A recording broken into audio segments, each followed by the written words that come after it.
आस्था हर धर्म में, आस्था हर कर्म में, आस्था हर घर में, आस्था हर दर में, आस्था हर राह में, आस्था हर चाह में, आस्था हर भाव में, आस्था सद्भाव में।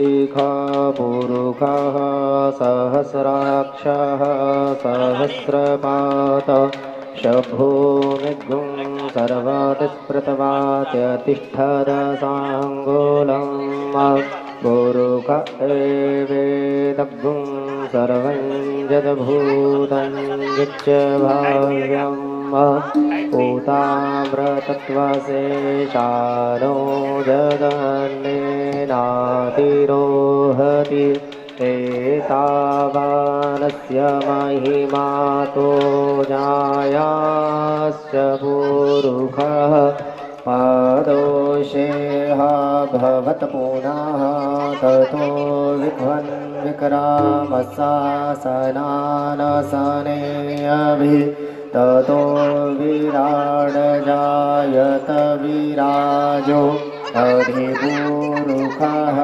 सजातो अत्यर्च्यत पश्चात् भूमिमथो पुरः तस्मादतल्या सर्वभूतारीचः सामानि जज्ञेरे छन्दागुंसि जज्ञेरे तस्माद्यदुस्तस्माद्जायत तस्मादस्वा अजायन्त ये केचोभयादतः गावो जज्ञिरे तस्माज्जाता अजावयः तञ्जगनं बर्हिः प्रोक्षन् पुरुषं जातमग्रतः तेन देवा अयजन्त साध्यारिघयश्च जे यत्पुरुषं व्यदधुः कतिधा व्यकल्पयन् मुखं किमस्यासीत्यं बाहु किमोरुपादः उच्यते ब्राह्मणोऽस्य मुखमासीत् बाहुराजन्यः कृतः ऊरु तदस्य यद्वैश्यः पदभ्याङ्गुशूद्रो अजायत चन्द्र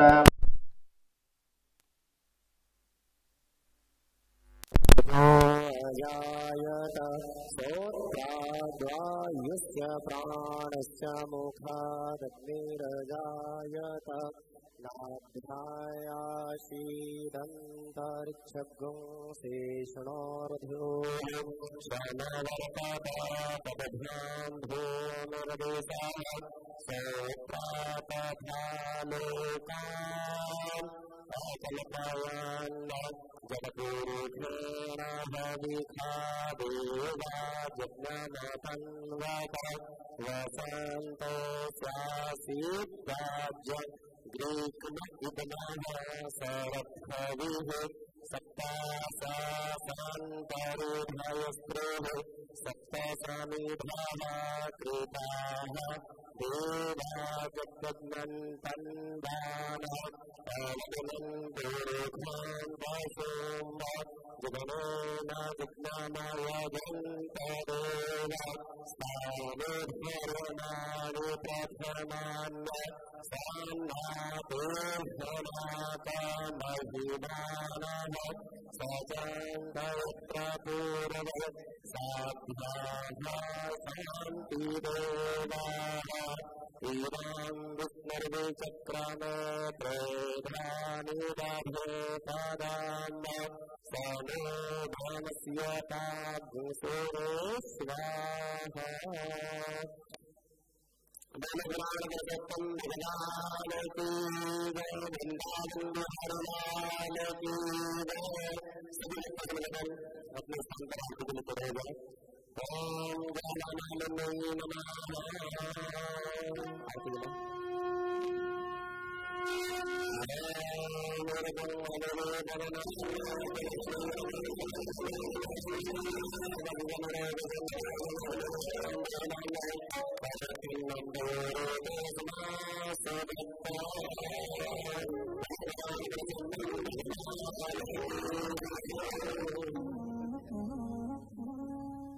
सतगुरुदेव भगवान की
भगवान की जय, वृंदावन बिहारी लाल की जय। ओम जलो नमः शीतलीकरणं देवानंदनमात्मा वंदनमासुतो धरणं नीरांजनी ग्रहणं मंत्र पुष्पांजलिं महा हरि ओम नमः जगमेन जगन्माया जगन्देवास्तानि सन्नते साध्याः शान्तिदेवाः। ओम एकदन्ताय विद्महे वक्रतुण्डाय धीमहि तन्नो प्रचोदयात्। ओम कात्यायने च विद्महे कन्याकुमारिकायै च धीमहि दुर्गे प्रचोदयात्। ओम दाशरथाय विद्महे जानकीनाथाय धीमहि श्रीरामा प्रचोदयात्।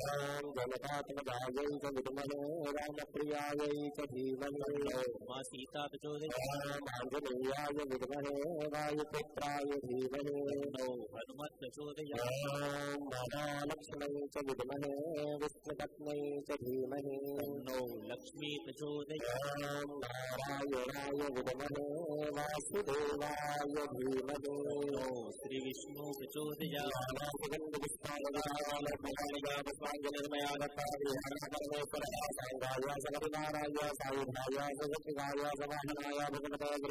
पुराण मुकुंदाय नमो नमः राधाकृष्णाभ्यां नमो नमः चरणारविन्दे समन्त्रपुष्पाञ्जलिं समर्पयामि। राम जने भजने जय भजने सबको तेरा तुझको सौंपता क्या लागे प्रभु यानि कानि च भागानि जनमान्तर्गतानि जातानि सर्वाणि नश्यन्ति प्रदक्षिणायां पदे पदे। गुणगोपालकृष्ण भगवान की, वृंदावन बिहारी लाल की, बंसी वालों की, सागरिया सेठ की, महाराज की, वासी महाराज की, शिवराज महाराज की, जी महाराज की, नर्मदा मैया की, पार्वती पद हर हर महादेव।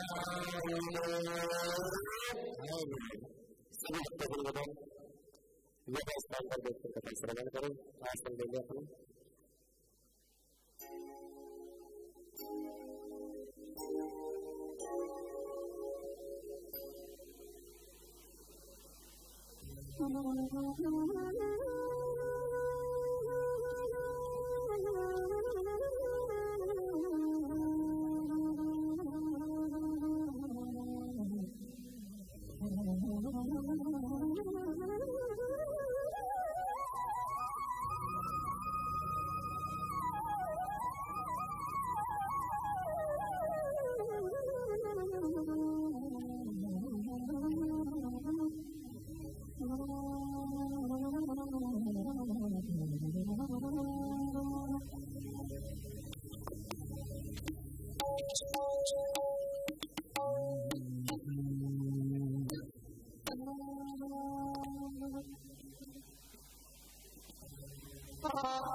स्वस्ति श्री गणेशाय नमः। स्वस्ति श्री गणेशाय नमः।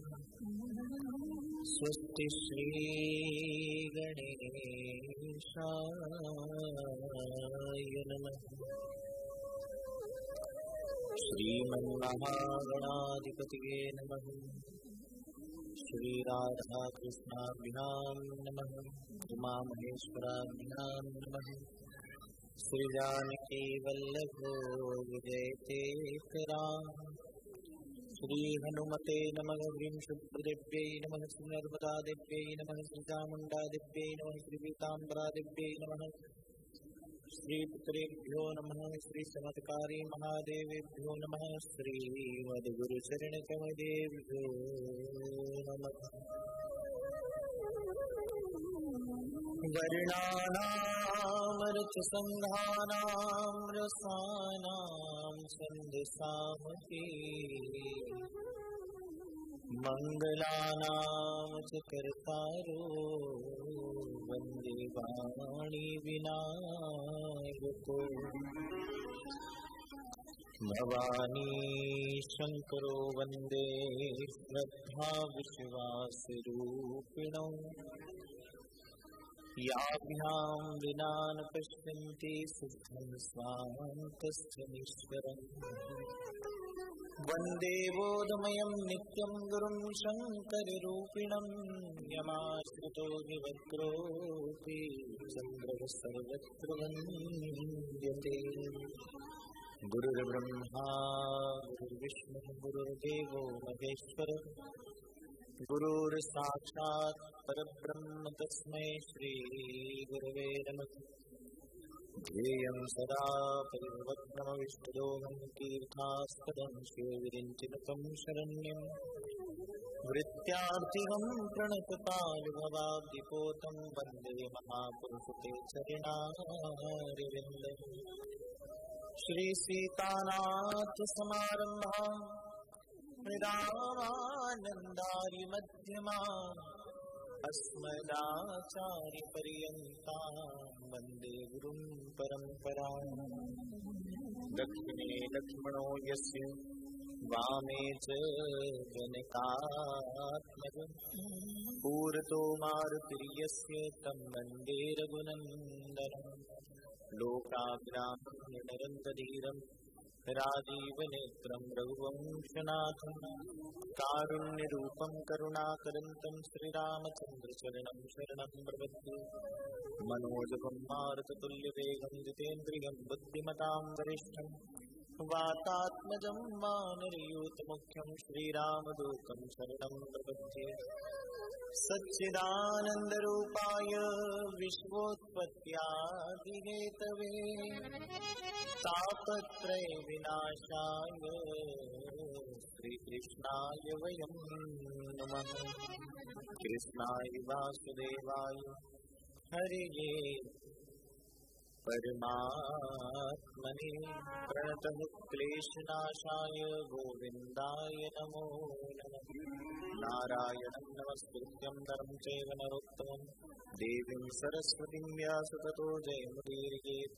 यं प्रव्रजन्तमनुपेतमुपेतकृत्यं देवायनो विरहकातराजुहाव पुत्रैति तन्मयतया तर्को विनेदुस्तं सर्वभूतेन्द्रियं मुनिमानतोऽस्मि।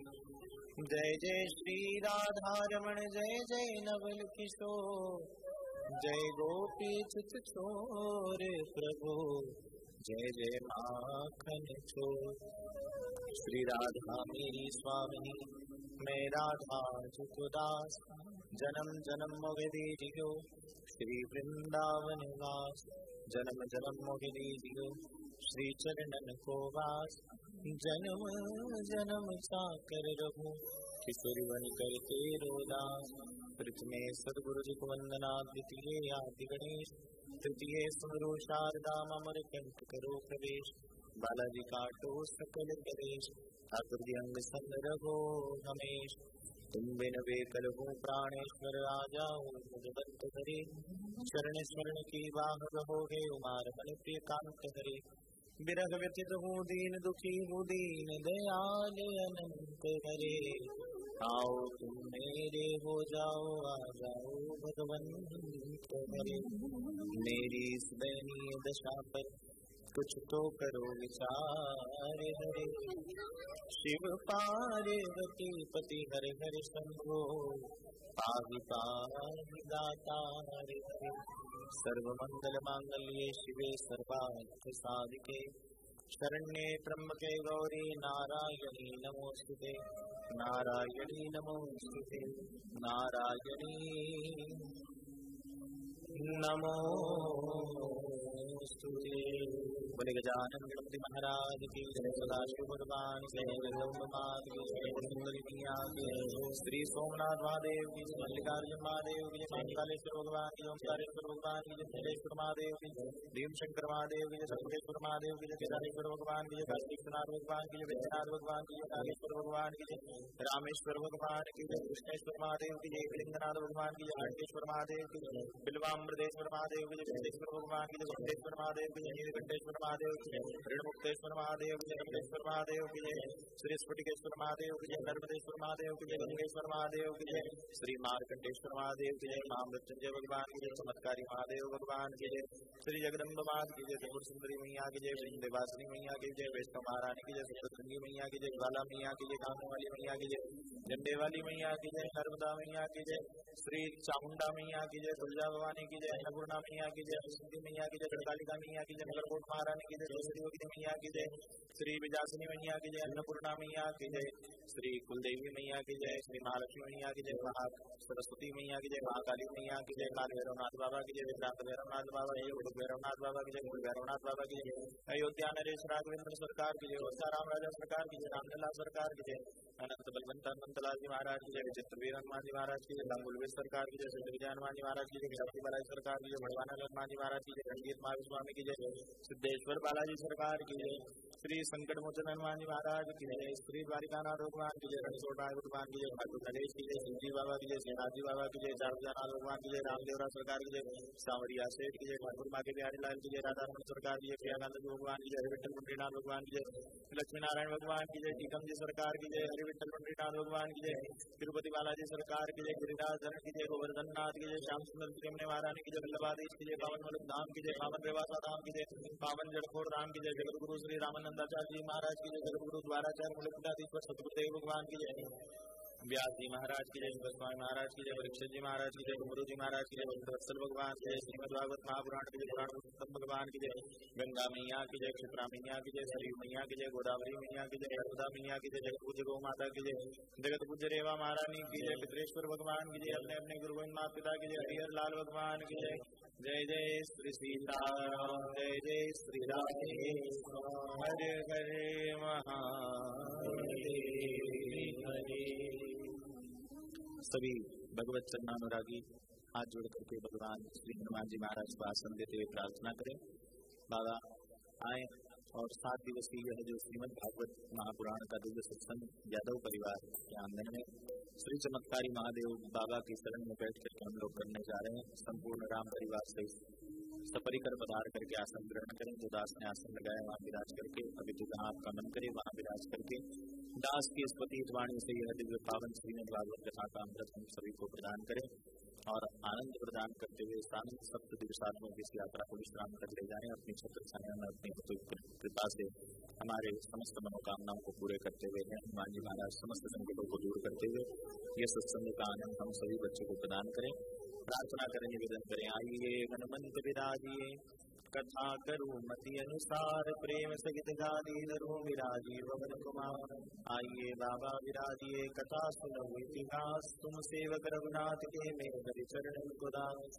राम कथा के रसिक तुम भक्त राजमति दीना, स्वासन कीजिए वेद पुण्य कवि। वंदो तुलसी के चरण कीनो जगकार, कलि समुद्र बुड़ल लख्यो प्रगट्या सहस्त्र जहाज। सभी एक स्वर में गए हरे राम राम राम हरे हरे, हरे कृष्ण कृष्ण कृष्ण वक्रतुंड महाकाय।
राघवेंद्र सरकार की, हनुमान जी महाराज की, काशी विश्वनाथ भगवान की, नर्मदा मैया की, नमः पार्वती पते हरे हरे महादेव हरे।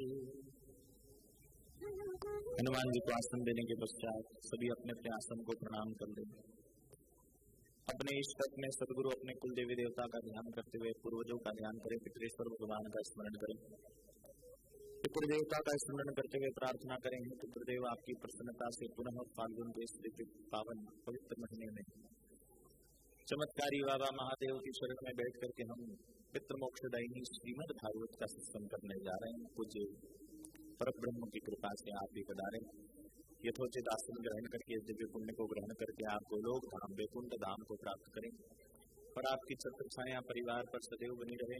आपकी प्रसन्नता से परिवार में सुख समृद्धि ऐश्वर्य कुल की वृद्धि आनंद सदैव होता रहे, यही प्रार्थना करते हुए पूर्वजों का ध्यान करें, पितरेश्वर का ध्यान करें। निवेदन आगच्छन्तु मे पितरः इमं गृह्णन्तु कथाञ्जलिं। बड़े पितरेश्वर भगवान की जय, पितृस्वरूप जनार्दन भगवान की जय। पितृ नारायण का स्मरण करने के पश्चात मन और वाणी को पवित्र करने के लिए 2 पल हरिनाम संकीर्तन करें, ताकि इस दिव्य ज्ञान गंगा का आनंद हम सभी बाबा चमत्कारी महादेव के चरणों में बैठ करके प्राप्त कर सकें। सभी मन वाणी को स्थिर एकाग्र करके ठाकुर जी के चरणों का ध्यान करें और शरणागति के भाव से ठाकुर जी से निवेदन करें। जय राधे कृष्ण गोविंद गोपाल, राधे राधे जय जय राधे कृष्ण गोविंद गोपाल, राधे राधे जय जय राधे कृष्ण गोविंद गोपाल, राधे राधे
ज्ञान देहाय त्रिवेदी दिव्य चक्षुषे श्रेय प्राप्ति निमित्ताय नमः सोमाधारिणे ज्ञानिनां विचेतांसि देवी भगवती सा बलादा कृष्ण मोहाय महामाया प्रयच्छति देहि सौभाग्यमारोग्यं देहि मे परमं सुखं रूपं देहि जयं देहि यशो देहि दिशो देहि जय जय श्री राधे जय जय श्री राधे जय जय श्री राधे।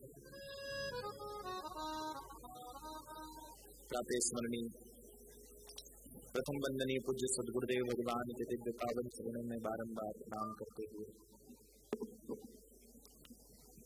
अकारण करुणा वरुणालय भक्तवान कल्पतरु भगवान नंदनंदन ब्रजरथ चंदन बालकृष्ण हरिहर लाल श्री ठाकुर जी महाराज को बारंबार प्रणाम करते हुए इस धराधाम पर विराजमान ठाकुर जी के समस्त श्री विग्रह जैसे सांवरिया से श्री टीकम जी सरकार, श्री हरि विठलनाथ, श्री द्वारिकानाथ, श्री जगन्नाथ इत्यादि समस्त तीर्थ धाम में विराजमान ठाकुर जी को बारंबार प्रणाम करते हुए चारों धाम को प्रणाम करते हुए समस्त तीर्थों को प्रणाम करते हुए जन्म क्षेत्रों को प्रणाम करते हुए अविनाशिनी भवभयहारिणी भवतारिणी भगवती मां नर्मदा मैया को प्रणाम करते हुए दास पर सदैव अनुग्रह करुणा करने वाले श्री संकट मोचन बाबा को प्रणाम करते हुए चामुंडा मैया को, अन्नपूर्णा मैया को प्रणाम करते हुए नगरकोट महारानी चौसठ योगिनी मैया, गढ़कालिका मैया, क्षेत्रपाल भगवान, शनिदेव भगवान, पितरेश्वर भगवान, क्षेत्र की समस्त दिव्य देवी शक्तियों समेत खेड़ापति हनुमान जी महाराज को कोटि कोटि दंडवत प्रणाम करते हुए बाबा श्री चमत्कारी महादेव को बारंबार प्रणाम करते हुए आवाई विस्थापित देव मंडल पितरेश्वर भगवान को प्रणाम करते हुए गोवंश गौ माताओं को प्रणाम करते हुए संत समाज को प्रणाम करते हुए सतगुरुदेव को प्रणाम करते हुए ब्राह्मण देवता ब्राह्मण परिवार को प्रणाम करते हुए व्यास परंपरा में विराजमान समस्त गुरुजनों को प्रणाम करते हुए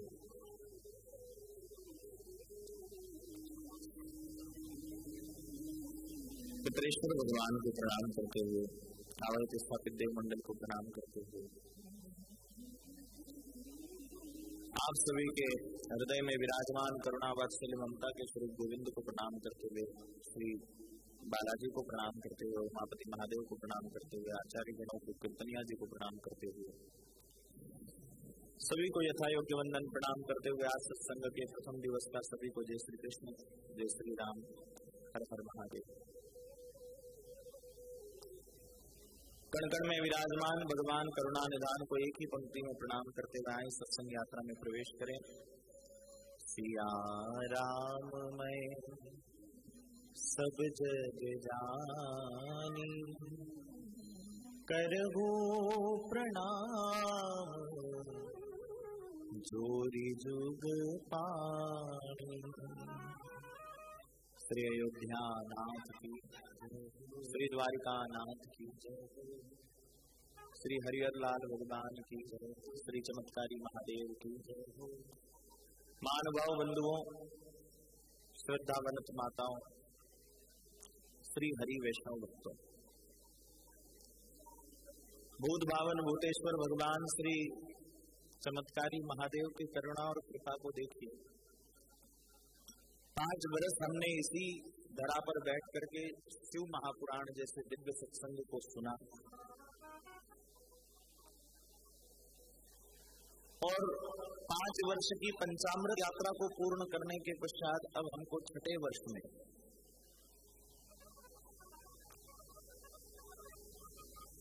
श्रीमद् भागवत का यह दिव्य सत्संग सुनने को मिल रहा है। छठा वर्ष, ये मान लीजिए कि लल्ला हुआ 5 दिन का और अब छठी पूजा रही है।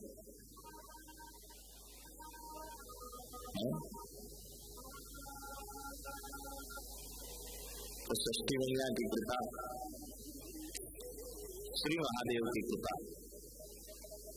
देखिए, शिव का ही एक नाम है रामेश्वर। रामेश्वर का अर्थ संत कहते हैं कि रामेश्वर के 2 अर्थ होते हैं। पहला, राम जिसके ईश्वर हैं वो रामेश्वर, या राम के जो ईश्वर हैं वो रामेश्वर। एक अर्थ तो कहता है कि जो राम जी के ईश्वर हैं, अर्थात शिव किसके ईश्वर हैं? राम जी, तो भी रामेश्वर।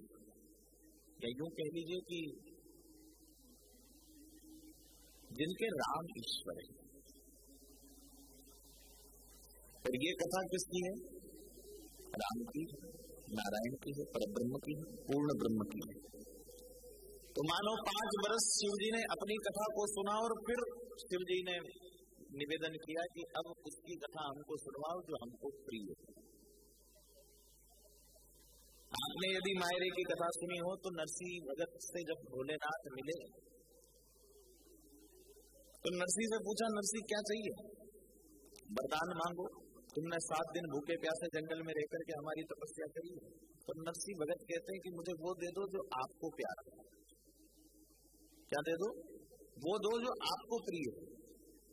शिव जी मनी मन विचार करने लगे कि अच्छा हुआ पार्वती ज्यादा प्रिय नहीं है, नहीं तो आज भगत को पार्वती देना पड़ जाती नहीं। शिव जी ने कहा, नरसिंह मेरे को तो महाराज बहुत प्रिय है, क्योंकि एक बार पार्वती के साथ गया था महाराज देखने, तब से महाराज बड़ा प्रिय है। नरसिंह ने कहा, जब महाराज प्रिय है तो महाराज दिखा दे। तो कहने का तात्पर्य यह है कि शिव को सबसे सर्वाधिक यदि प्रिय कुछ है तो वह उस परमेश्वर श्री राघव की, श्री कृष्णचंद्र की कथा है। तो 5 वर्ष तो अविलंब निर्विघ्न हमने यहाँ बैठ करके शिव की कथा को सुना। और वो कथा जो हो रही थी वो हमारी इच्छा से हो रही थी, क्योंकि हम चाहते थे कि शिव जी के मंदिर में शिव की कथा हो। तो 5 वर्ष तक तो हमने अपनी मर्जी चलाई। किसकी? अपनी मर्जी कि हम शिव की कथा करेंगे और करना चाहिए। पर आज जो कथा प्रारंभ हो रही है वो हमारी मर्जी से नहीं हो रही। अजय भैया की, अज्जू भैया की मर्जी से नहीं हो रही, हमारी मर्जी से नहीं हो रही। आज जो कथा हम सुनने जा रहे हैं वह भूत भावन भूतेश्वर महादेव की कृपा से, उसकी इच्छा से, क्योंकि अब वो चाहते हैं कि मुझे भागवत सुनना है। तो बड़ी आनंद की कथा है श्रीमद् भागवत। सबसे पहले तो ये समझ लीजिए कि देखो, जब तक टाइटल समझ में नहीं आए जब तक पिक्चर का आनंद नहीं आता। नहीं, टाइटल से ही पिक्चर पता चलती। तो श्रीमद् भागवत, सबसे पहला शब्द है श्रीमद्। श्रीमद् का अर्थ क्या होता है? क्या है ये श्रीमद्? अच्छा, आपने 5 वर्ष शिव पुराण सुनी तो शिव पुराण के नाम के आगे श्रीमद् शिव पुराण नहीं लगा। हमने कोई भी पुराण उठा करके देख लो, श्रीमद् नहीं लगा। केवल एकमात्र भागवत ऐसी है जिसके आगे श्रीमद् लगा। तो ये क्या है श्रीमद्? जैसे हर राजा के सिर पर मुकुट होता है, वैसे ही पुराणों का राजा कौन है? भागवत। वैसे तो हमारे यहाँ 18 पुराण हैं। कितने? व्यास जी ने कितने पुराण लिखे? 18 पुराण लिखे। पर 18 पुराणों में से समस्त पुराणों ने मानो कि अपना लीडर चुना हो या सर्वश्रेष्ठ जाना हो भागवत को, तो सारे पुराणों ने मिलकर के श्रीमद् नाम का मुकुट भागवत पर लगा दिया कि ये भागवत जो है वो अन्य समस्त पुराणों से सर्वश्रेष्ठ है, इसलिए श्रीमद् रूपी मुकुट से भागवत को सुशोभित कर दिया। या यूं समझ लीजिए कि जो श्री को प्रदान कर दे और मद का नाश कर दे। समझ में आ रहा है नहीं आ रहा है? हाँ, श्री अर्थात क्या होता है? श्री अर्थ होता है कल्याण। हम कहते हैं ना श्री गणेश आए। श्री के कई अर्थ होते हैं। श्री का अर्थ पुण्य होता है, श्री का अर्थ निकालो कल्याण होता है, श्री का अर्थ होता है श्रेष्ठ। इसलिए तो हम लोग जो घर की अर्धांगिनी होती है उसको क्या कहते हैं? श्रीमती। जिसकी मति में श्री हो। प्राय आजकल होती नहीं है कि होती है? श्री का अर्थ है कल्याण। जिसकी मति में कल्याण का भाव हो, जिसकी मति में पुण्य का भाव हो, जिसकी मति में सर्वजन हिताय सर्वजन सुखाय का भाव हो, वह श्री। तो जो श्री प्रदान करे अर्थात जो कल्याण करे। और दूसरा मद। मद का अर्थ होता है अभिमान। क्या अर्थ होता है मद का? अभिमान। तो जो मद का नाश कर दे वो श्रीमद। जैसे हमारे यहाँ मालवांचल में सर्वश्रेष्ठ एक नदी जिसको हम मैया कहते हैं, कौन सी मैया बहती है? हाजी, हम आरती में गाते हैं, किसकी स्तुति गाते हैं? नर्मदा। क्या अर्थ है नर्मदा का?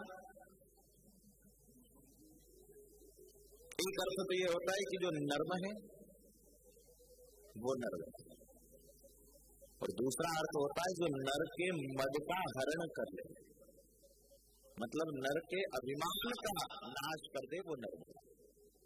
उसी प्रकार श्री मद, जो श्री प्रदान करे, जो मद को दूर करे,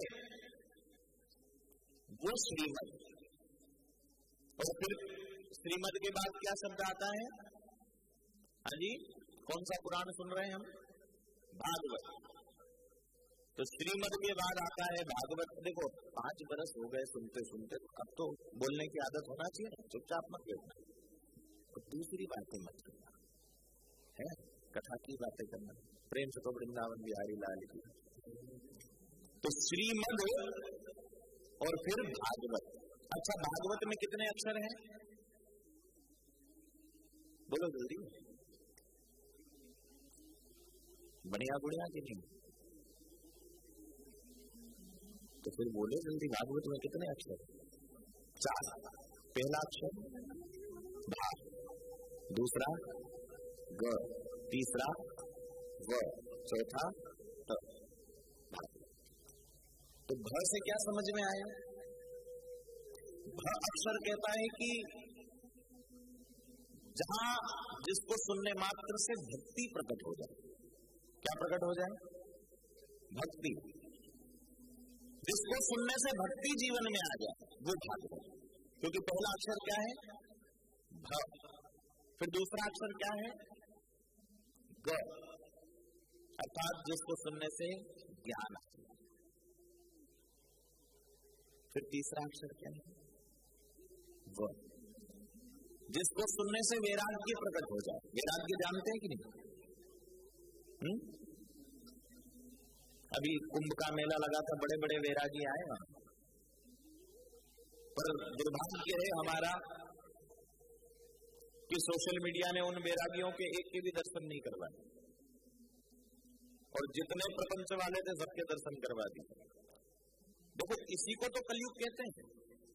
वरना विचार करो, क्या कुंभ में केवल IIT बाबा और ऐसे ही लोग आए थे? क्या माला बेचने वाली आई थी? कुंभ में तो बड़े महात्मा आए थे, और ऐसे ऐसे महात्मा जिनका दर्शन भी दुर्लभ होता है, पर कहीं किसी सोशल मीडिया ने उनको नहीं बताया। कहीं किसी को झगड़ते बताया, कहीं किसी को लड़ते बताया, कहीं किसी को माला बेचते। यही तो कलयुग है। और विचार करो कि ऐसे कलयुग में बैठ करके यदि हम श्रीमद् भागवत की दिव्य कथा सुन रहे तो ये कितने आनंद की बात है, कितने पुण्य की बात है। तो पहला शब्द कह रहा है कि भागवत की शरण में आओगे तो भागवत का पहला अक्षर है भ, मतलब भक्ति मिलेगी। ग मतलब ज्ञान मिलेगा। व मतलब वैराग्य। वैराग्य का अर्थ क्या हुआ? ये नहीं हुआ कि घर परिवार छूट जाए और वन में ऋषि मुनियों की तरह कुंभ में जाकर के बैठ जाए, तपस्या करने लग जाए। वैराग्य का अर्थ है घर में रहूं तो ऐसे रहूं जैसे जल में कमल का,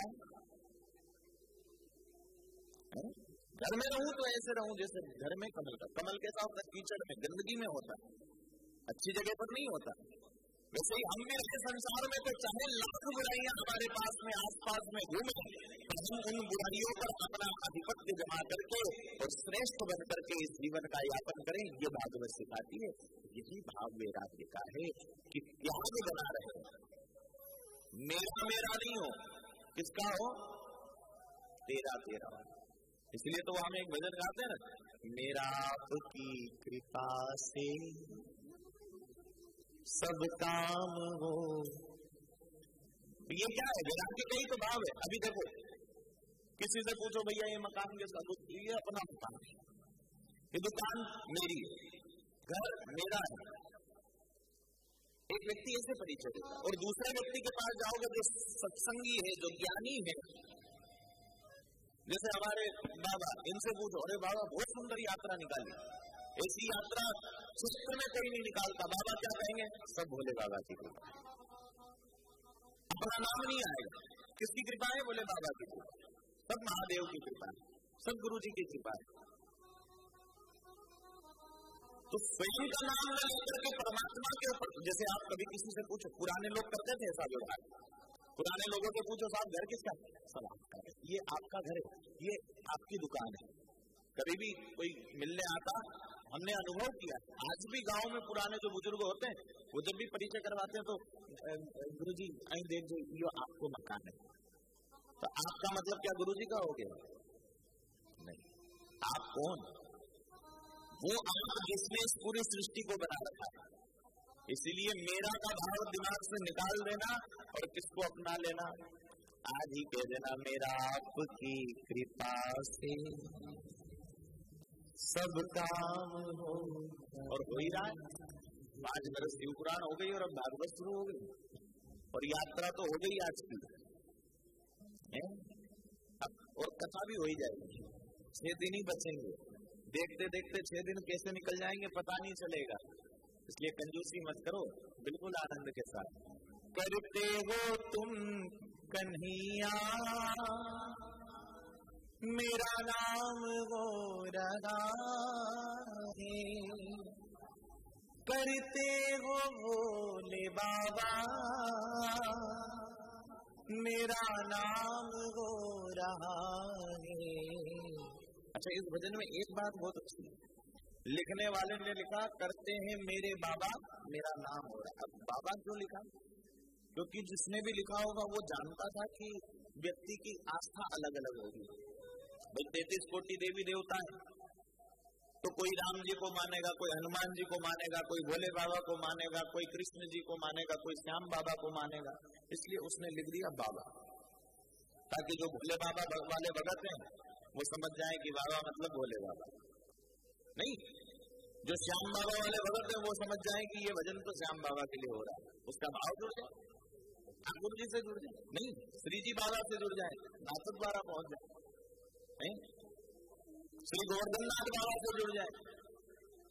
तो एक बाबा शब्द में जिसकी आस्था शिव में हो वो शिव जी को पुकार ले, जिसकी आस्था गोवर्धननाथ में गोवर्धननाथ को, जिसकी आस्था श्याम बाबा में श्याम बाबा को, जिसकी आस्था कोई आधुनिक बाबा में हो तो नहीं करते हैं। में हमें आस्था का विषय बाबा।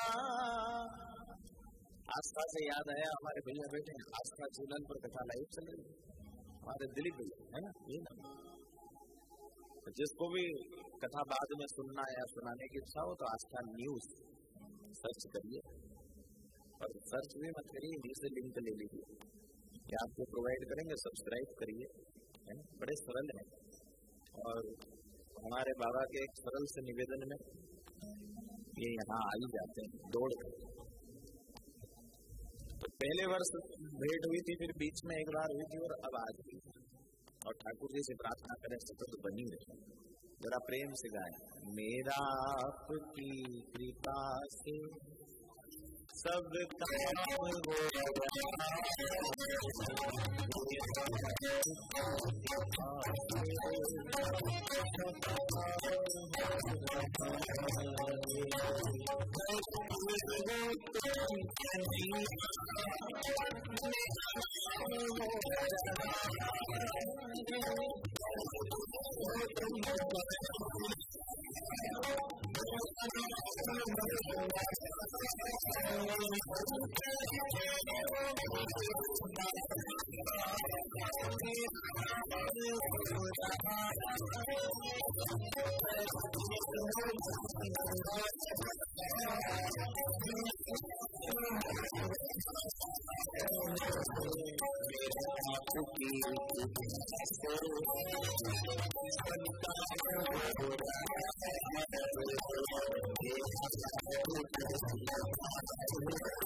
काम हो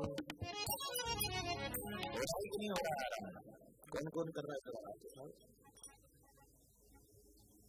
अरे कितनी बार बताया, आराम शब्द को समझो भाई। आप तो आराम का अर्थ एक ही निकालते हो, जबकि आराम का अर्थ समझने की बात है। आराम का अर्थ आराम शब्द नहीं है। आराम को जरा धीरे धीरे बोलो। राम राम तेरी बदौलतों से आराम हो रहा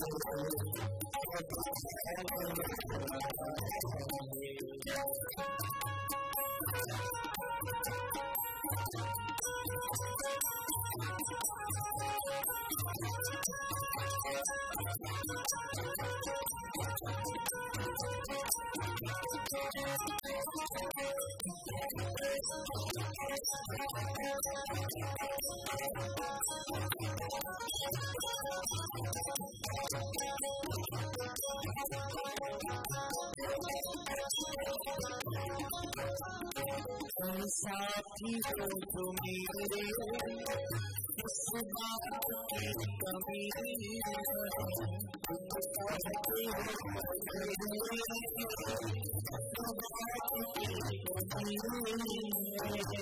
किसी ने लिखा न तेरा साथ है तो मुझे क्या कमी है, अंधेरों में भी मिल रही रोशनी। साथी हो मेरे, इस बात की कमी है, तुम साथ हो मेरे, इस बात की कमी है, किसी और की मुझे अब परवाह नहीं है, किसी और की मुझे अब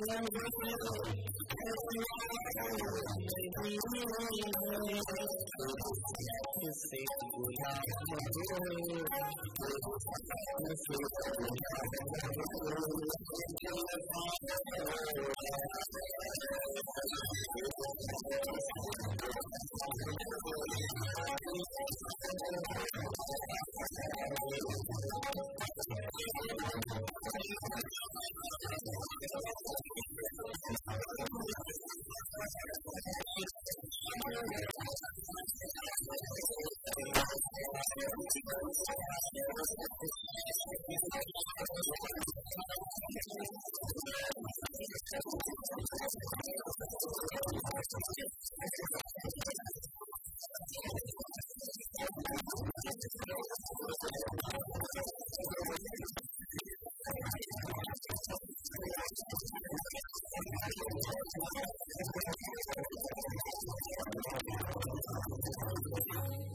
बोले वृंदावन की माता। तो वैराग्य का भाव भी भागवत की शरण में आने से मिलता है। कितने अक्षर समझ में आ गए? 3। फिर आखिरी अक्षर क्या है भागवत में? त। भागवत। त का अर्थ क्या हुआ? त से ये तात्पर्य हुआ कि जो भागवत जीते जी तप करवा दे और मरने के बाद भवसागर से तार दे। तो इस प्रकार पूरा शब्द बना भागवत। वैसे तो भागवत शब्द क्या नहीं करते हैं, पर सरल शब्दों में समझे तो भागवत जो भक्ति दे, ज्ञान दे, वैराग्य दे और भवसागर से तार दे, वो भागवत। तो श्रीमद् भागवत की यह दिव्य कथा। अच्छा, फिर तीसरा शब्द है कथा। कथा का क्या अर्थ होता है? कथा का अर्थ होता है जो जीवन की व्यथाओं को बदल दे, वो कथा। जो जीवन को आनंद प्रदान कर दे, वो कथा। प्रेम से को वृंदावन बिहारी का तो जीवन की व्यथाओं को परिवर्तित कर दे, उसे कथा कहते हैं। श्रीमद् भागवत कथा। और हम कितने सौभाग्यशाली हैं। ये वो कथा है जो देवताओं के लिए भी दुर्लभ है और हमको यहाँ बैठ करके आनंद के साथ सुनने को मिल रही है। प्रेम से ये श्रीमद् भागवत महापुराण की। अब आज के दिन तो केवल हम महात्मा की कथा सुनेंगे, क्योंकि जब तक किसी कथा के महत्व को न समझे तब तक कथा सुनने का कोई अर्थ नहीं होता। तो पहले दिन की कथा में हम महात्मा सुनेंगे, बोले भागवत महापुराण की। अब भागवत के महात्मा की जो कथा है वो बड़ी अद्भुत है। श्री व्यास जी महाराज भागवत के प्रथम श्लोक में लिखते हैं, कौन है भागवत के प्रधान देवता, कैसे हैं, क्या स्वभाव है? तो व्यास जी महाराज बड़ा सुंदर श्लोक लिखते हैं, सच्चिदानंद रूपाय विश्वोत्पत्त्यादि हेतवे तापत्रय विनाशाय श्री कृष्णाय वयम नमः। बड़ा सुंदर श्लोक लिखा। श्लोक लिखते हैं सच्चिदानंद रूपाय। जिसकी कथा हम सुन रहे हैं वो दिखने में कैसा है, स्वरूप कैसा है? तो कहा सच्चिदानंद है। सच्चिदानंद का अर्थ क्या होता है? तुम एक संत लिखते हैं कि सत्य कहिए जो विनश्य ना है। सत्य किसको कहते हैं? जिसका विनाश ना हो। वही तो सत्य है, बाकी तो सब झूठा है। जो होकर के समाप्त हो जाए वो तो झूठा है। सत्य क्या है? जिसका कभी विनाश ना हो। विचार करके बताओ कि कौन सी ऐसी चीज है, कौन सी ऐसी वस्तु है, कौन सा ऐसा व्यक्ति है जिसका विनाश नहीं होगा। हाँ? आप भी एक न एक दिन तो परम धाम जाओगे, हम भी जाएंगे। ये घर भी एक न एक दिन तो जर्जर हो ही जाएगा, पुराना होगा, फिर से नया बनवाना पड़ेगा। हाँ? अपनी आंखों से देखो चारों ओर, कोई ऐसी वस्तु नहीं है जिसका विनाश ना हो। तो सच कहिए जो विनशे ना ही, और चित कहिए जो सकल घट माही, जो सबके घर में विराजमान हो उसे चित कहिए। और आनंद घट करे आनंदा, वाको नाम सच्चिदानंदा। तो आनंद का अर्थ हुआ कि जो सबके घट में आनंद प्रदान करे। इसीलिए तो हम लोग कहते हैं ना, चौथे दिन नंद घर क्या भयो। अच्छा, आज तक किसी ने ये कहा कि नंद घर लाला भयो? क्यों? आप देखना, कथा सुनते सुनते कोई न कोई बात तो ऐसा लगेगा कि आपको आनंद आ गया, और जब आपके मन को ऐसा लगे कि अरे आज तो आनंद आ गया, समझ लेना कि आनंद नहीं आया। कौन आया? श्री ठाकुर जी आपके हृदय में आकर के विराजमान हो गए, श्री परमात्मा आपके पास चले आए, तभी तो आनंद आया। नंदघर आनंद आया तो ठाकुर जी आए कि नहीं आए? प्रेम से कहो बाकी बिहारी लाल की। तो सब कहिए जो विनसे नाई, चित कहिए जो सकल घट माही, आनंद घट घट करे आनंद, और बाको नाम सच्चिदानंद। तो मतलब दिखने में कैसे हैं वो परमात्मा? बहुत सुंदर। फिर व्यवहार कैसा है, कामकाज कैसा है? तो कहा कि सच्चिदानंद रूपाय विश्वोत्पत्तिया दिए, तो तीन काम करते, तीन फैक्ट्री है, ऐसे समझ लीजिए। तीन काम करते हैं। कौन कौन से काम करते हैं? एक में बनाते हैं, एक में चलाते हैं, और एक में समय आने पर समाप्त कर देते हैं। जैसे हमारे दीपक भैया, दीपक भैया केवल बनाते हैं, इनका काम उसको चलाने का नहीं है। अभी इनसे कहो कि साहब धावा लेकर के और जरा, नहीं साहब अपन ने तो बना दिया, तुम्हारी इच्छा हो तो करो, तो तुम्हारी इच्छा हो तो मत करो। फिर दीपक भैया कहो कि बनाया है तो उसको समाप्त भी करो, तो ये कहेंगे मेरे अकेले से थोड़ी होगा इतना सारा, नहीं, उसके लिए तो जितने लोगों का बना उतने लोगों को बुलवाओ। तो अपन बना सकते हैं। अब जैसे अज्जू भैया, ये केवल चला सकते हैं, बना नहीं सकते। आप दुकान पे क्या करते हैं? चलाते हो। भाई कपड़ा बना बनाया है, आप बनाते तो नहीं हो, फिर क्या करते हो? रेडीमेड आया, अपन ने तो खड़े होकर के भैया ये 300 में ले, जमे तो मैं तो सितारा जय बोले की, तो ये चला सकते हैं। तो इनसे कहा जाए कि आप बनाओ तो ये कहेंगे नहीं हमसे बनेगा नहीं, और अगर इनसे कहा जाए कि उसको समाप्त करो तो ये कहेंगे कि समाप्त भी नहीं हो सकता है, अकेले थोड़ी इतने वस्त्र पहन सकते हैं, और ना ही उसको समाप्त कर सकते हैं। और परमात्मा एकमात्र ऐसा है जो बनाता भी है, चलाता भी है, और समाप्त भी कर सकता है। वो तीनों काम कर सकता है। और सबसे बड़ी बात यह है कि वो बनाता भी अपने ही अंदर से है, कहीं से मटेरियल नहीं लाता। आपने घर बनवाया, मटेरियल कहां से लाना पड़ा? दुकान पे से। चिड़िया घोंसला बनाती है, तिनका कहां से लाती है? परंतु मकड़ी जाला बनाती है। आपने कभी मकड़ी को देखा? मकड़ी के स्वभाव में और परमात्मा के स्वभाव में ज्यादा फर्क नहीं है। जैसा मकड़ी का स्वभाव है वैसा ही परमात्मा का स्वभाव है। मकड़ी अपने ही शरीर से जो पदार्थ प्रकट करती उसी से जाला बनाती, कहीं से रस्सी लाती है क्या?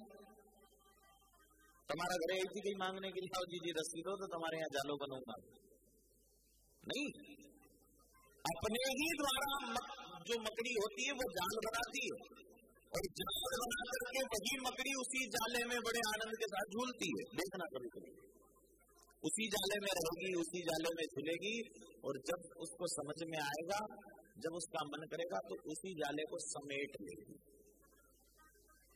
छोड़ के नहीं जाएगी। आप देखना कभी भी, जब तक मकड़ी होगी तब तक ही जाला होगा, और मकड़ी जाएगी तो फिर जाला नजर नहीं आएगा। क्यों? क्योंकि वही मकड़ी उसी विषय को वापस समेट लेती, स्वयं ग्रहण कर लेती। और वही काम परमात्मा भी करता है, अपने ही द्वारा पूरी सृष्टि को प्रकट करता है, अपने ही अंदर से। अब ये चर्चा हम तीसरे दिन की कथा में सृष्टि वर्णन में और डिटेल से समझेंगे, पर शुरुआत से समझे। देखो बेस क्लियर हो जाएंगे, नर्सरी अच्छे से पढ़ लो तो। हमारे यहाँ साइंटिफिकली भी कहते हैं 5 साल तक बच्चे को जितना ज्ञान दे सकते हो दे देना। 5 साल में जो ज्ञान बच्चे ने प्राप्त कर लिया वो जीवन भर उसके साथ बना रहेगा। इसलिए बच्चों को छोटी उम्र में विशेष ध्यान देना चाहिए, सही लाइन बता देना चाहिए, सही मार्ग पढ़ने में मन लगवा देना चाहिए। 5 साल में आपने अगर बच्चे को पढ़ना लिखना सिखा लिया तो फिर मैयाओं को बोलना नहीं पड़ता, बेटा बुक ले ले, पढ़ ले, तेरा पेपर है। और 5 साल यदि आपने बचपन में लाड़ दुलार कर लिया तो फिर 6 साल में छोरा पुस्तक उठा करके नहीं पढ़ेगा। बोलो वृंदावन बिहारी लाल। 5 years ओनली। तो हमने 5 साल में इतना तो आप लोगों को कि अब आप बहुत आनंद से कथा को सुन पाएंगे। प्रेम से कह वृंदावन बिहारी लाल। समझ में नहीं आए तो हाथ खड़ो कर दीजिए। हो कथा समझ में तो आ रही कि ऊपर से जा रही। हमारे महाराज जी कहते हैं कि वक्ता को श्रोता से समझौता नहीं करना चाहिए। जो श्रोता से समझौता कर ले वो वक्ता नहीं हो सकता। हमारे यहाँ शास्त्र कहता है सचिव व्यक्ति गुरु तीन जो प्रिय बोले भयास, राज धर्म तन तीनी कर होई बेगी ही नाश। सचिव सलाहकार यदि ये सोचे कि मैं सलाह दूं और ये मुझसे नाराज हो जाए,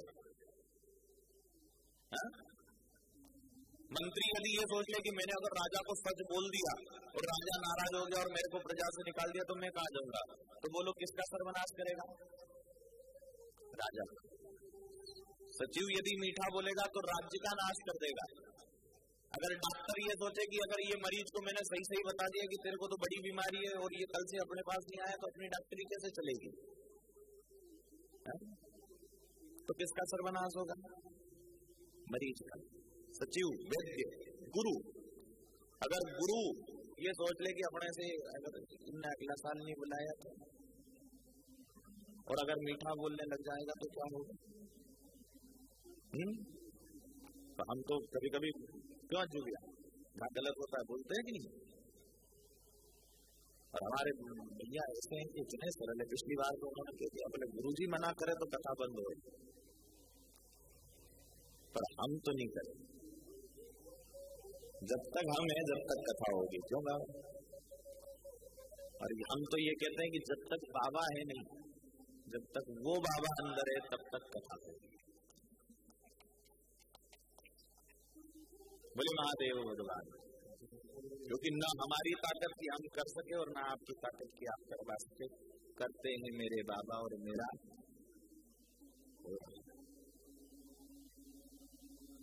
तो महाराज वो परमात्मा प्रकट भी करता है फिर उसको चलाता भी है। आपको चला रहा है कि भाई यहाँ जितने बैठे सबके अंदर वो परमात्मा है तो ये तो चल रहे हैं। हमने शिव पुराण में कहा था कि अंदर कौन बैठा है? शिव बैठा है। और जब तक अंदर शिव है तब तक जीव है। जिस दिन शिव निकल गया तो फिर सौ बचेगा। क्या बचेगा? बचेगा कि नहीं बचेगा? तो गरुड़ पुराण बचेगा। एक बार ऐसा हुआ भैया, एक व्यक्ति चढ़ गया 5वीं मंजिल और 5वीं मंजिल पे खड़ा होकर के आते जाते लोगों से पूछे क्यों यहाँ से कूदूंगा तो कहीं बचेगा कि नहीं? लोग क्या दादा तो 5वीं मंजिल से पूछेगा तो कहीं बचेगा? कहीं नहीं बचेगा। आते जाते लोग परेशान, वो एक ही सवाल, 5वीं मंजिल चढ़ गया तो भैया जैसा होगा कहीं बचेगा कि नहीं बचेगा? कहीं नहीं बचेगा। इतनी देर में हमारे अज्जू भैया पहुंच गए। अज्जू भैया पूछ ले क्यों यहाँ से कूदूंगा तो कहीं बचेगा? इनने कह दी हाँ बचेगा, या तो भागवत बचेगा या गरुड़ पुराण बचेगा। अभी माँ से कूदेगा तो यही होएगा। बोलो वृंदावन बिहारी लाल कहीं बचेगा। तो महाराज वही परमात्मा प्रकट भी करता है, वही पालन भी करता है, और समय आने पर वही परमात्मा संहार भी करता है, समाप्त भी करता है। मृत्यु देना भी किसके हाथ में? उसी के। चाहे तो पल भर, कई लोग कहते हैं अरे आज अभी चाय पी के गए हमारे पास से, और घर जाते ही राम नाम हो गए। कई तो दरवाजा पे खड़े खड़े ही चल दिया, तो किसी का कोई भरोसा थोड़ी है। वो परमात्मा जब चाहे समेट भी सकता है। उसका मन हो जाए तो फिर कोरोना लिया है। हाँ, उस ईश्वर का मन होना चाहिए। आप रोक सकते हो? नहीं रोक सकते। क्यों? क्योंकि ये कार्य उसी के हाथ में। परंतु महाराज हम तो कहते हैं परमात्मा केवल 3 कार्य नहीं करता, 5 कार्य करता है। कितने? अगर थोड़ा सा गहराई से समझोगे, डीपली समझोगे तो बहुत अच्छे से समझ में आएगा। विषय बहुत अच्छा है। वैसे देखा जाए तो वो परब्रह्म 5 काम करते हैं। कितने? 5। बहुत ध्यान से सुनो और याद रखना। पहला काम करते हैं सर्ग। सर्ग मतलब उत्पन्न करना।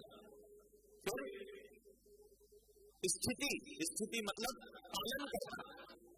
तीसरा काम संहार मतलब समाप्त करना। ये 3 काम तो हमने आपको बता दिए। अब 2 काम और बचे। वो 2 काम कौन से हैं? तो एक तिरोभाव और दूसरा अनुग्रह। तिरोभाव जानते हो? नहीं जानते है? नहीं जानते तो बिल्कुल गर्दन को, क्योंकि साल भर हुई है नहीं, जाम पड़ी गई होगी, थोड़ी बहुत हिलाई लीजिए। हाँ, आई जाए तो यूं कर ली, नहीं आए तो यूं कर ली, तो फंक्शन चलते रहे। वो शरीर है। बोलो वृंदावन बिहारी लाल। तो कई तो ऐसी बिल्कुल ऐसी देखी हूं, हमको लगे 3 घंटा ऐसी देखेगी तो अकड़ जाएगी। जी प्रेम से कहो वृंदावन बिहारी लाल। तो सर्ग, स्थिति और संहार मतलब उत्पन्न करना, पालन करना और संहार करना। ये 3 काम तो हमने आपको बताए। अब 2 काम और। तिरोभाव। तिरोभाव का क्या अर्थ होता है? तो बहुत ध्यान से सुनना। तिरोभाव का अर्थ होता है आत्मा का उत्क्रमण। उत्क्रमण का अर्थ हो गया कि बहुत सरल करके समझा देते हैं। आपका परमधाम हुआ है, फिर आपने कैसे कर्म किए हैं वो कौन देखेगा? चित्रगुप्त जी। फिर चित्रगुप्त जी किसको बताएंगे? धर्मराज यमराज जी को। फिर यमराज जी आपके कर्मों का आकलन करेंगे और फिर विचार करेंगे कि अब इसको कौन से शरीर में डालना कि मुक्ति देना। तो आपकी आत्मा इस शरीर से निकल के अब कौन से शरीर में जाएगी? मतलब वैसे तो आप लोगों ने सुना ही होगा कितने प्रकार की ये धरा पर योनियां हैं। जीव कितने प्रकार के हैं? अजी बोलो जोर से। 84 लाख ऐसे। तो 84 लाख प्रकार के जीवन में से ये आत्मा निकल करके किस शरीर में जाएगी, कौन सा शरीर ग्रहण करेगी, ये भी यदि कोई डिसाइड करता है तो वो परमात्मा करता है, वो परब्रह्म करते हैं। ये 4था काम। और अंत में अनुग्रह। अनुग्रह अर्थात मुक्ति, जिसको हम कहते हैं मुक्ति। जानते हो? अच्छा, एक प्रश्न बहुत अच्छा पूछते हैं आप लोगों से। मोक्ष और मुक्ति में क्या अर्थ है, अंतर है? क्या दोनों एक ही है? और यदि नहीं है तो दोनों में अंतर क्या है? हाँ जी, मोक्ष और मुक्ति दोनों में क्या अंतर है? अच्छा, आप कथा सुनने के लिए आए हो तो क्यों आए हो? मुक्ति के लिए कि मोक्ष के लिए? हाँ, मोक्ष चाहिए, मुक्ति नहीं चाहिए। तो फिर वापस इसी जीवन में आना है। हाँ जी,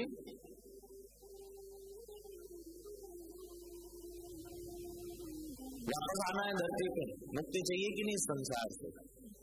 चाहिए ना, तो इसीलिए तो कथा में आए। तो फिर क्या मोक्ष नहीं चाहिए? तो पहले दोनों का अर्थ तो पता हो। हमको तो पता ही नहीं कि मोक्ष का मतलब क्या होता है, मुक्ति का मतलब क्या होता है। हम तो चले गए कथा सुनने, क्यों? क्यों मुक्ति मिली जाएगी, कथा सुनो मोक्ष हो जाएगा। देखो महाराज, मोक्ष जीते जी मिलता है और मुक्ति मरने के बाद, और दोनों मिलती कथा सुनने से ही है। भगवान का सत्संग सुनने से दोनों चीजें मिलती है। क्या क्या मिलती है? एक तो मोक्ष मिलता है और मुक्ति मिलती है। और कभी बाबा का मन हो जाए तो प्रसाद में मुक्ति मिलती है। हाँ, तो मन का नहीं, मन का विषय तो कोई दिन बन जाए। बोलो प्रेम से वृंदावन के हरिलाल। तो एक तो मोक्ष मिलता है और दूसरा मुक्ति मिलती है। मोक्ष क्या है? तो मोक्ष शब्द को यदि बहुत आराम से सुनोगे तो आपको समझ में आ जाएगा मोक्ष अर्थात मोक्ष का अर्थ होता है जिससे मोह का क्षय हो जाए। समझ में आ रही बात? नहीं आ रही? मोह का क्षय हो जाए। अब मोह समझाना पड़ेगा क्या? ये मेरा है, ये मेरा है, ये मेरा है, बस ये मोह है। अब हूं नहीं रूंगा तो छोड़ छोड़ी कई होगा, हूं नहीं रूंगा तो कैसे कई घर चलेगा। कई लोग कहते हैं ना, मैं हूं जब तक मजे, मैं चल जाऊंगा तो रोए मेरे नाम से। कहीं नहीं रोए, 13 दिन तक याद करें, देख हिल ठोक करके तो ऐसे ठोके वहां लटका देता था जी। है फिर जीवन में नहीं, केवल सोच रहे कि मेरे बाद क्या होगा, कुछ नहीं। एक खिल्ली लगाएंगे दीवार पर, छत लोक में ऐसा टांगेंगे कि साल भर तक नहीं उतारेंगे। बोलो वृंदावन बिहारी लाल की।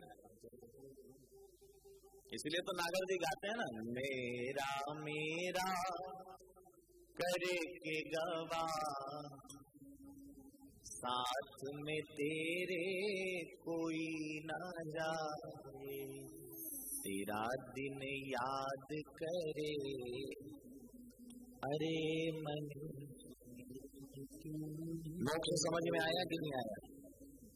अर्थात सबसे प्रीति छूट गया। या देखो, एक शिव का प्रसंग सुनो, शिव जी के प्रसंग से मोक्ष जल्दी समझ में आएगा।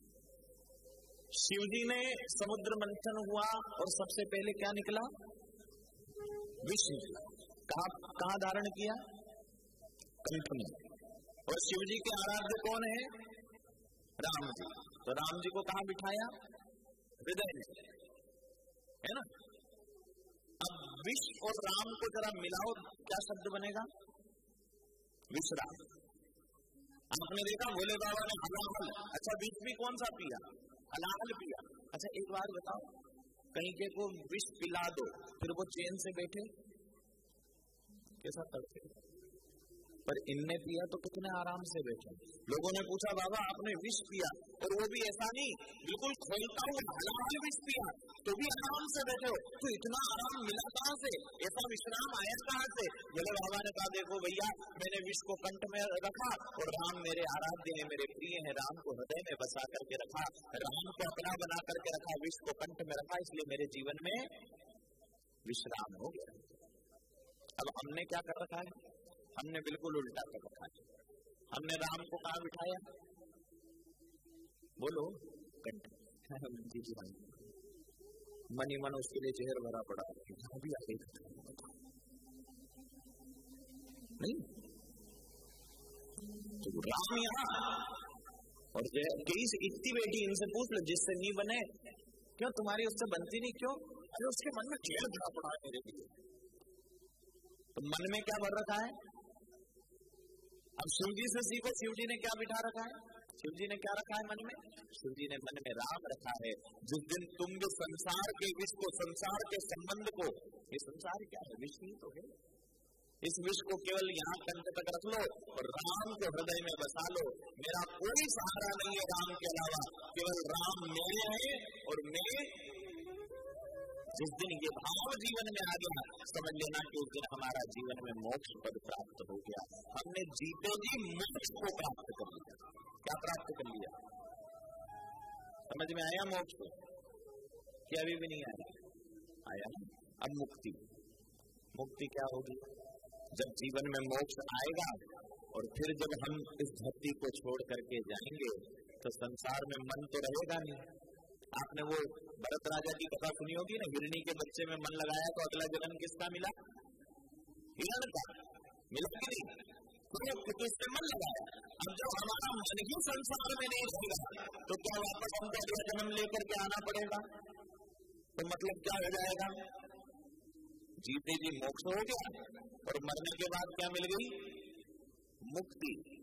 इसीलिए नागर जी बड़ा सुंदर भाव गाते हैं, सुमिरन क्यों निकरे अरे मन, सुमिरन क्यों निकरे।